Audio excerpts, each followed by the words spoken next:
As you can see, this is a pretty small vehicle and it's really difficult to get down in there, right? So what I'm going to do is I'm going to turn my wheel outward to make it easier for me to reach in there, get behind that front wheel. Okay, I'm now on the inside of the wheel, and as you can see, there's the bungee. The bungee is threaded into every link all the way around that chain 360 degrees. I didn't have any pliers to, make it perfect, but there's coat hanger wire and there's my pigtail. It's under control by the bungee cable that's going 360 degrees. The bungees pass each other and they hook on the next link beyond where they could touch. I could have connected bungee to bungee, but I chose to go beyond to the next link on the chain. And what that does, if you look in the front,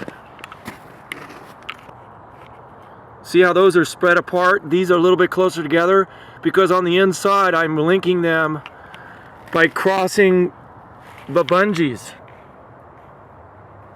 And if you look right down here, I've got coat hanger wire wrapped around this pigtail to prevent it from flailing outward, okay? Not only have I done that, but my bungee cord was intentionally looped at a point where it would also protect the pigtail from flailing outward, okay? And that's this one right here. So as soon as I take this cord off, now my pigtail is able to flail outward because it was protected by the bungee cord. That is what hits your fender. That is what destroys your chain, okay, when you're over 35 miles an hour. But even if these are protected over 35 miles an hour, these chains themselves, where the banding goes across, is going to flail out.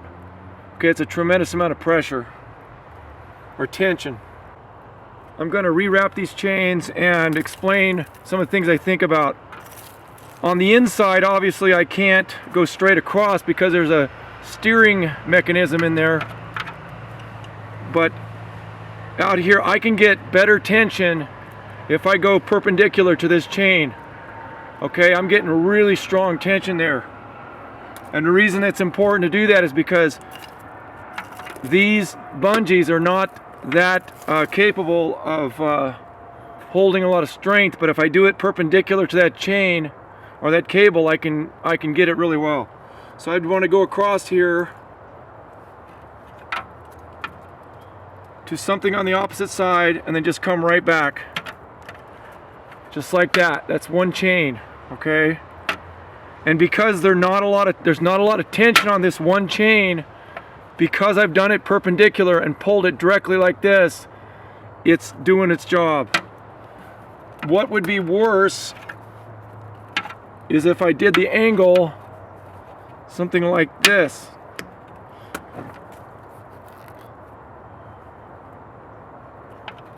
If I did it like that, notice how I'm not pulling it into the center of the wheel if I do it that way. See that?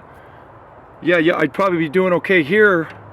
But my point was to get, with one bungee, I want to get 3 well-tensioned points.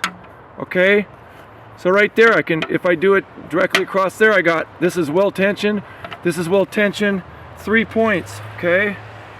Now when I do it again, I'm up here, going directly across, looping it around where the pigtail is, because I want to protect that pigtail from being pulled to the outside, and I come directly back across.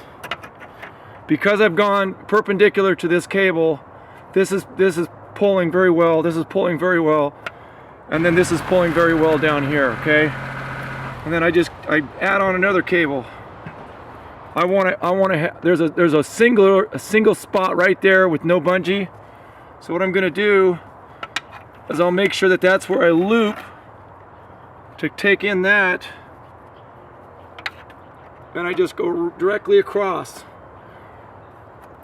And now I've got I don't know, probably 20 pounds of tension pulling in on each one of these bungees without too much force on the bungee itself. Okay, so I'm, you know, accomplishing something there with that. Okay, now when I'm looking at this, I'm trying to find any possible places that need to have a bungee, and I see a spot right here and I see a spot right there that could use a bungee. Okay, so what I might do is just, I'll loop it over here. I can go to a spot that I've already gone to, but the only reason I'm going back over that place is because I need to get some tension at this point down here. Okay, and now I'm noticing that it's not very tight. Okay, that one's not very tight for me, so what I'm doing is trying to figure out how I'm gonna add more tension to this, just the singular one. And what I'll do is I'll just connect it back to itself right here. Okay, and I've got about 20 pounds here, there. So every single spot where there's a gap in this chain link, I have got something connected to it pulling it in. Okay, and that's the outside. That's the things I think about on the outside. And again, you want this pigtail to be protected so it cannot flail outward. And right now I've got the bungee. The pigtail is being protected by the bungee. And I've got also a coat hanger wire right here wrapped, and it, you know, ideally I want to wrap this here as well, and you can use baling wire. You could take a paper clip, some way to hold this thing on there. Okay, I'm going to show an alternative thing you can do with the pigtail if you don't have any type of thing to tie it down with, and let's say your chains are about ready to fall off and you're having problems. Here's my pigtail right here. Okay, if I leave it like that, it's gonna eventually, under tremendous forces at 35 miles an hour, it's gonna start to bend outward and hit my fender, and then end up breaking the chain. So what I'll do is make it a point that my bungee cable loops to a place near that pigtail, and then I will thread the pigtail through the loop of the bungee cable. Okay, so now my pigtail is going to have a very difficult time trying to be you know, forced outward under the forces of centripetal force. Okay, so you got and also what I got going on here is I got a coat hanger wrapped around there. I took the pains to do that. You could also use baling wire. Coat hanger is very difficult to work with, but I couldn't find my baling wire. So that's all I got going on right now with this, and I'm going to try to do a demonstration of how much force is involved in trying to climb a hill that's got ice on it when you've got these chains on, so that I can drive the point home of how important it is that these things are kept very snug.